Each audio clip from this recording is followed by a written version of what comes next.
Well, it's pretty obvious. This is what we sold Black Hole and the Creature from the Black Lagoon to buy. Yeah, this is our first new in-box machine in the arcade, and I'm really happy to have this in the collection now and excited to make this video and show you guys about it. TNA is a game that was made by Spooky Pinball, and this is the second run. This is a collector's edition machine. I guess they made the first run about 2015, 2016, somewhere around there. And you know, I always saw this machine and saw videos of it online and really came to, you know, really wanted to play it. And then when I finally did get a chance to play it at the Dutch Pinball Museum in Rotterdam, man, it's just phenomenal.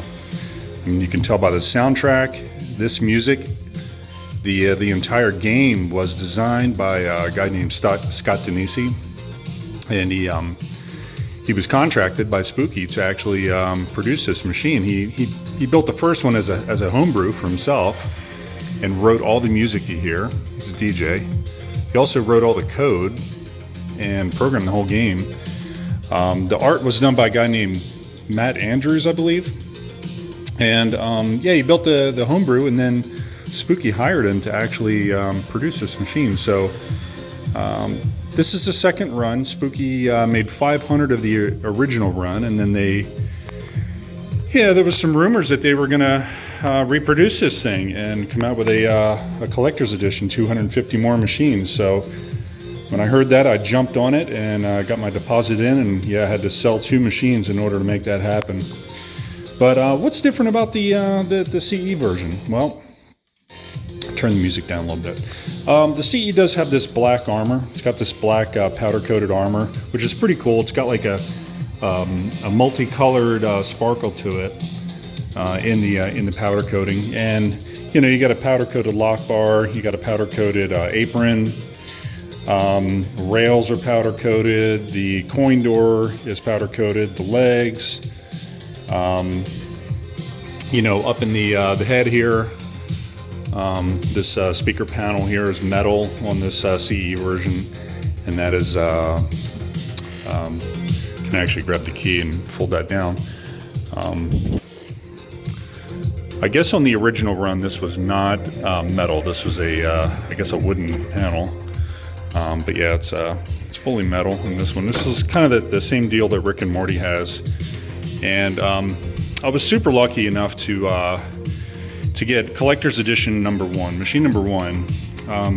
The story goes, a buddy of mine, we live close to one another, we're good friends, and we both ordered TNAs, and it took about 4 months or so to get the machines here. And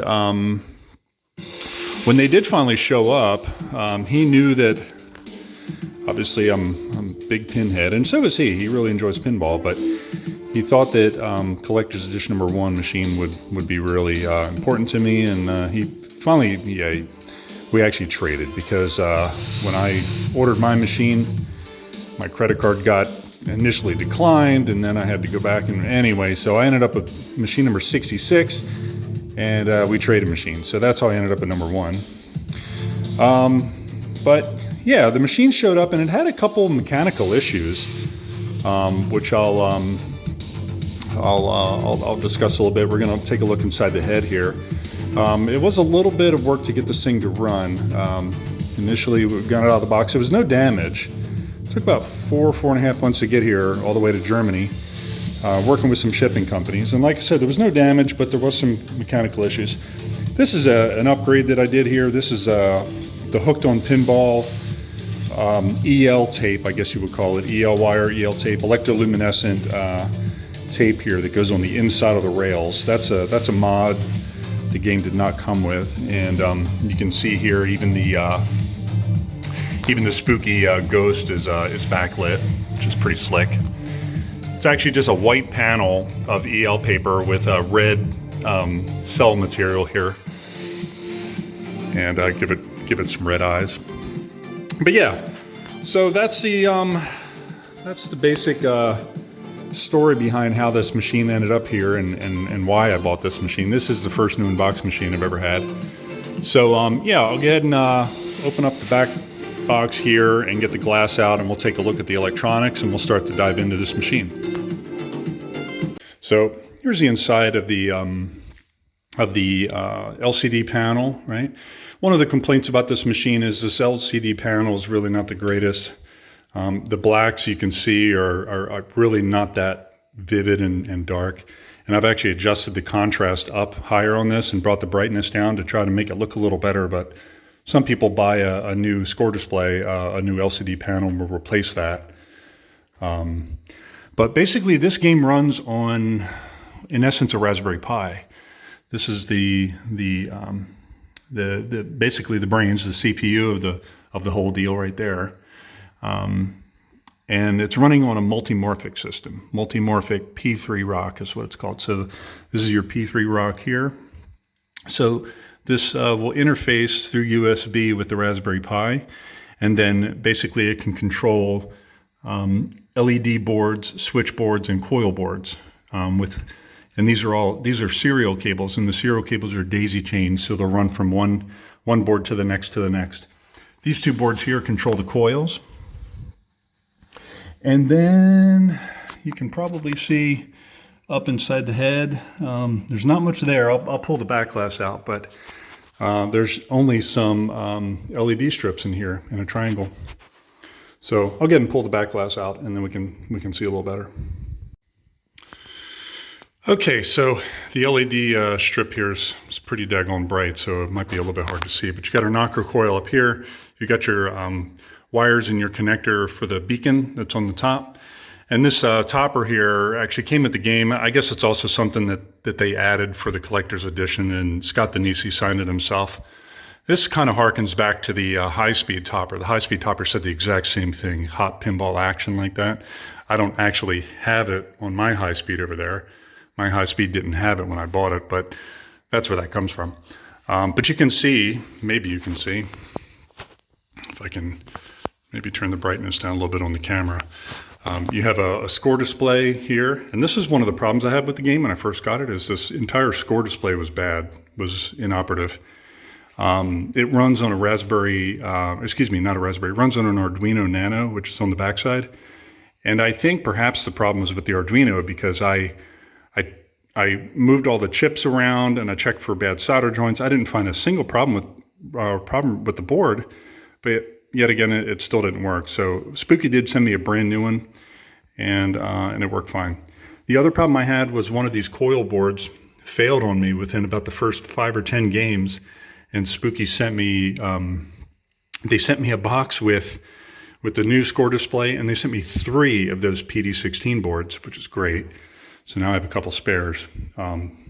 They also sent me a new backglass, the backglass that I have over here on the floor now, because the original backglass that came with the machine was terrible. The colors were really washed out, and it's a common complaint that people have had with the CE version. For some reason, whoever made their backglasses, there was, some colors were washed out, and they sent them to the customers that, regardless. And anyway, as people complained, they did get a replacement backglass about that, but that would be one complaint.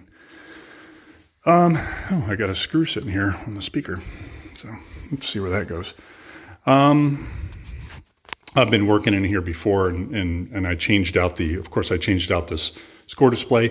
I actually also 3D printed some better mounts here for the score display. There's a lot of 3D printed parts in this machine, and the mounts that they had made were pretty terrible.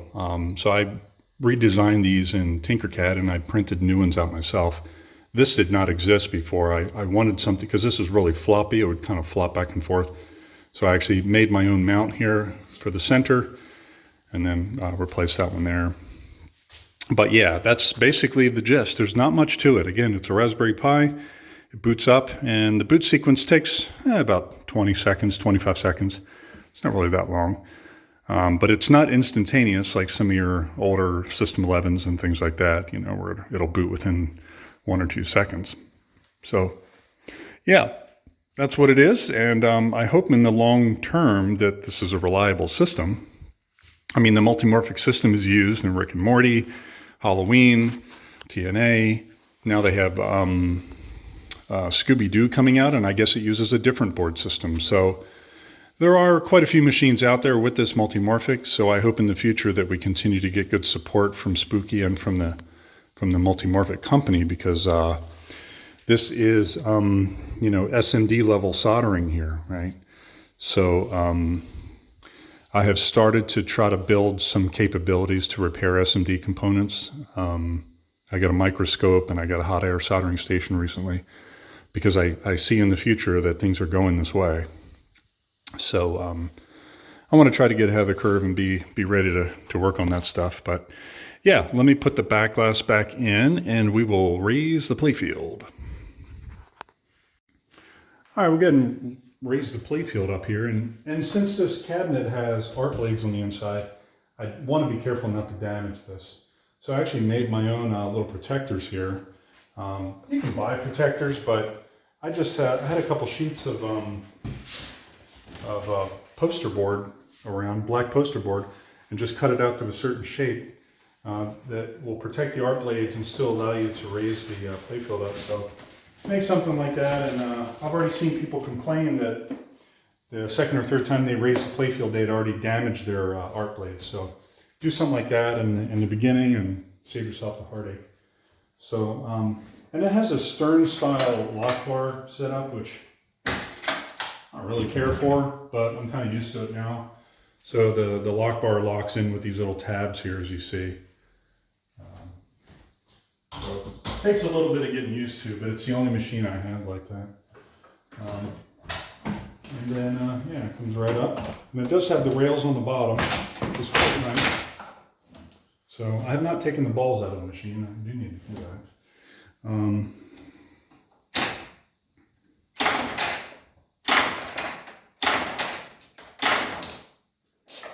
Take them out. Don't cause any damage. And yeah, it's got a rail system that you can slide the playfield forward until it stops, and then you can go fully vertical. And then nice and gently lay it against the head. There we go. So let's take a look inside. For a game that doesn't have ramps and subways, some people might say, oh, it's probably pretty sparse under the playfield. No, it is not. This playfield is very complex. There's a lot going on here. But let's start down here. So this game also has a subwoofer in it, which is amazing. I mean, the sound system in this machine is freaking phenomenal. The only other machine that can compare in my collection is TX Sector, which has a great soundtrack. And I have an external subwoofer on that game. But this game has an even better soundtrack, and it has its own built-in subwoofer. Now, maybe in the long run, that might be kind of not a good thing, because it does cause the machine to rattle.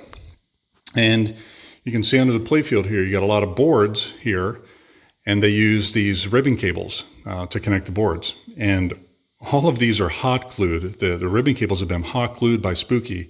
They actually missed a few on my machine, and they rattled off and caused problems as I was playing. And I've had to go back with a hot glue gun and hot glue these things on there. So in the long run, perhaps I'm not going to use this subwoofer. I'm already considering maybe getting a nice external sub, putting it under the machine, and just not using the sub and the amp that's in this machine at all. But yeah, it does have a shaker motor. I already mentioned that.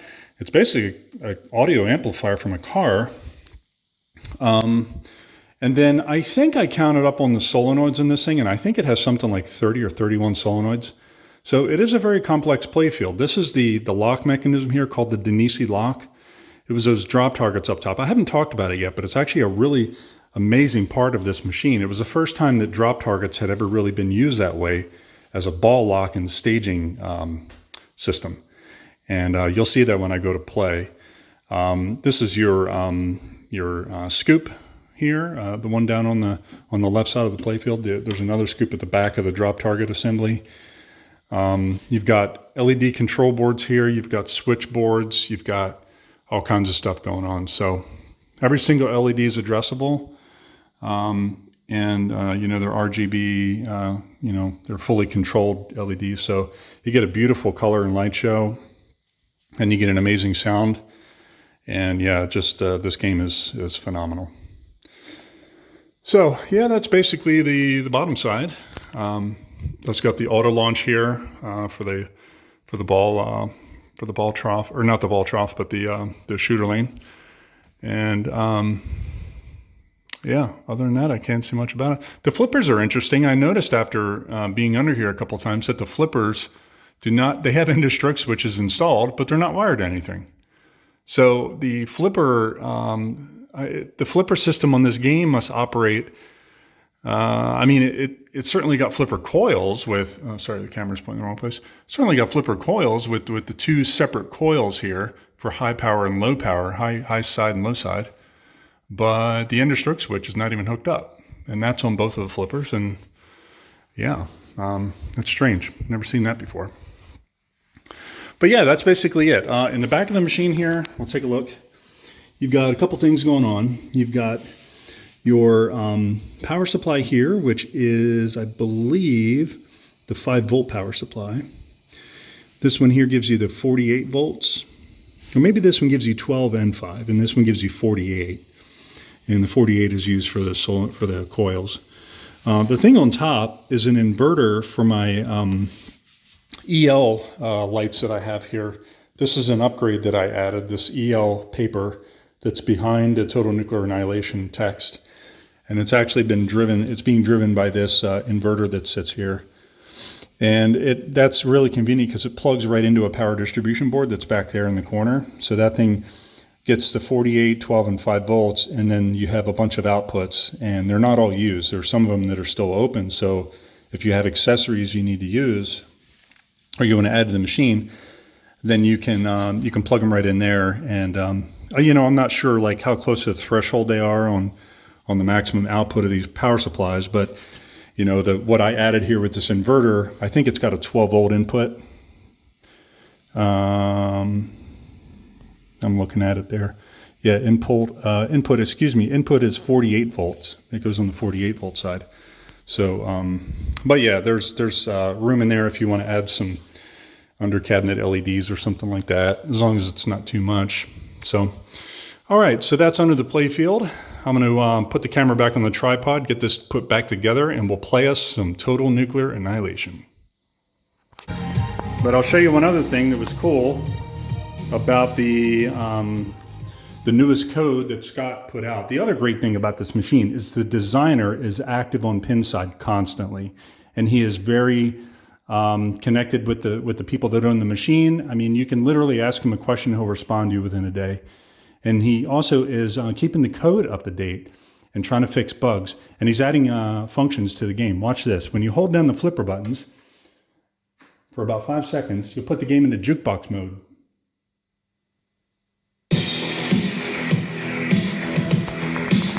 And now you can skip through the songs that are in the game. These are all on the album, and this is on Spotify too. You can hear the whole album on Spotify.